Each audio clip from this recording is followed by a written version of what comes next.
Hey guys, this is Raven Wildchild. I'm here today just to talk to you a little bit about my album, the Soundscapes collection. So this album is designed to create an image in the listener's mind, kind of paint a landscape and a feeling. It's all instrumental, and you listen to it and you build up this picture in your mind of what's going on. Something that I've certainly not really talked about on TikTok is that I actually work as a sound designer and a Foley artist. So half the year I'm working in theatre, outdoor theatre mainly. I've been involved with Saltaire Shakespeare in the Park since its inception in 2014. My wife is co-producer, and that's something we've been doing for a long time now, and that's a lot of fun. I sort all the tech, I run the music, and I also get to do a bit of sound design on there. I've done sound design for short films as well and other theatre shows, and it's something I just love doing.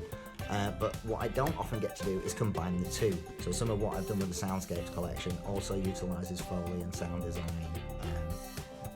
And it's all about creating an image in the listener's mind that you can just escape into this audible landscape for a little while.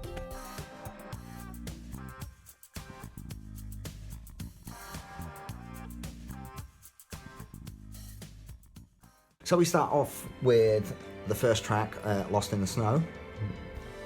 Lost in the Snow was actually a piece that I wrote when I was 14 years old. We're at grammar school, music lesson, and my music teacher gave me this story. It's a really sad story about a little girl who, her dad was a woodcutter, and he was out in this really terrible storm, taking shelter, got late, and this little girl went out to look for him and got lost in a blizzard and was never seen again, basically.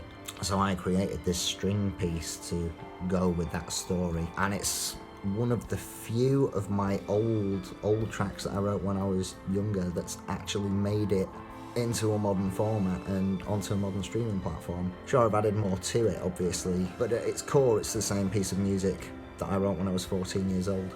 And it's one of the few that I still love to this day and I'm quite proud of. So check it out, give it a listen and see what you think. Chase, that's just a bit of fun really. That was created in my early days of playing around with GarageBand and experimenting with things, so there's a few loops in there that people will probably recognise that I know I hear in other songs here and there and everywhere, and it always makes me smile. But I just got this real 60s vibe from it, and all I could think really when I was creating it was the Italian Job. Minis being chased around by police cars, darting around chewing. And so that was a feel that I went for, this kind of 1960s gangster-esque kind of vibe, with the cool, funky kind of sounds of the 60s.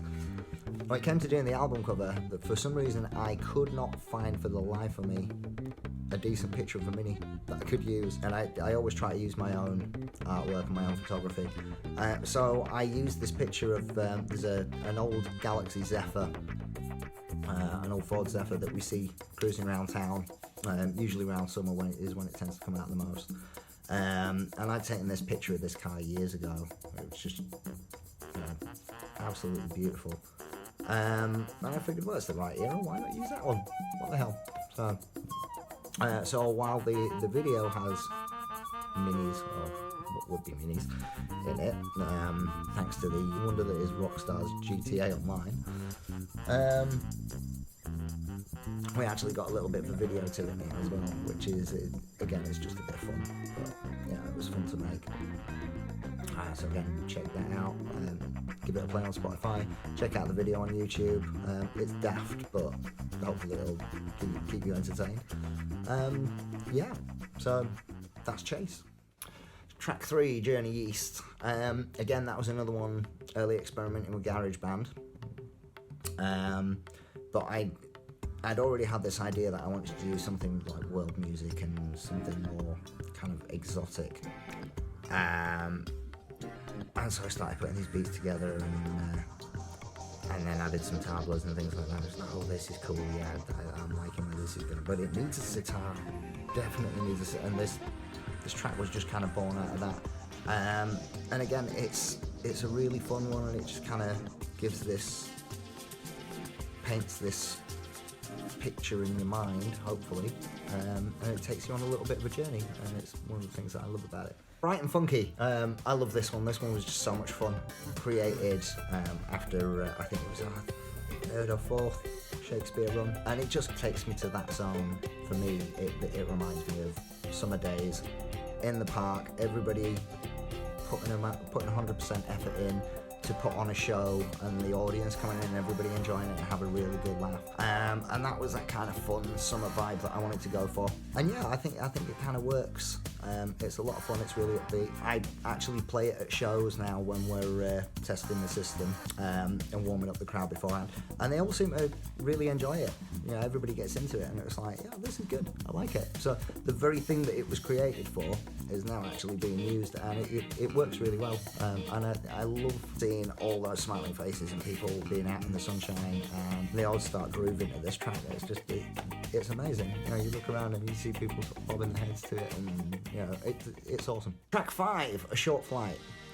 So this one was actually created as like a live demonstration that I did on Facebook. I took some drone footage from YouTube and showed this on the stream, and then just sat at the keyboard and just layered up a couple of synths and created this piece, just what I was seeing, basically floated away in the music, which is one of my favourite ways of working. I don't get a chance to relax with it as much as I once used to. I just sit and disappear into this world, just lost in my keyboard, usually long sustained strings, soft piano tones, that kind of thing. I could be there for what felt like hours, just feeling the music, not really thinking about what I'm playing, just feeling what came to it. And that's essentially how this was created. Just getting lost in the visual and creating something to what I'm seeing that I thought fit.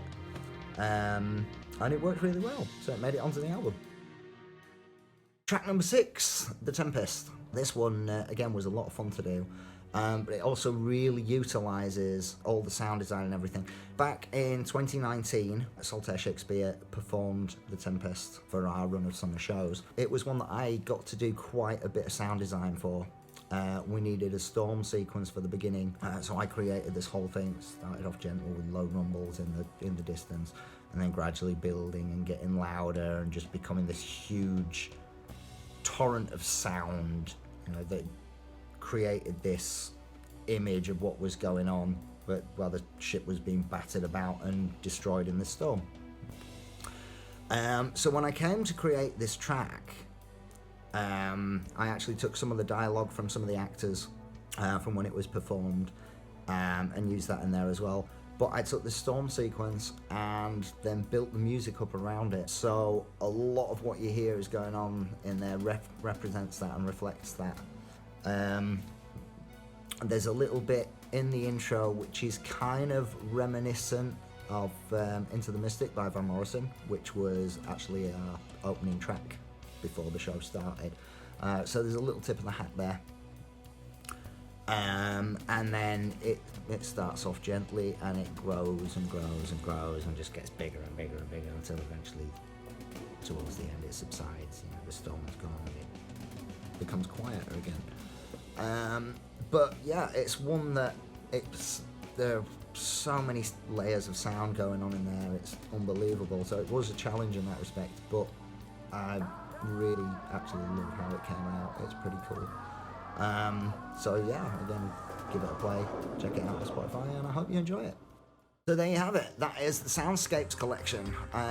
Give it a play on Spotify, check it out on YouTube. There's 1 or 2 videos to go with some of the stuff on there. And yeah, there will be more Soundscapes to come in the future. I don't know exactly when yet, but there is just volume 1. There will be more. So keep an eye. Take it easy, guys. Thanks a lot for listening and for listening to me prat along.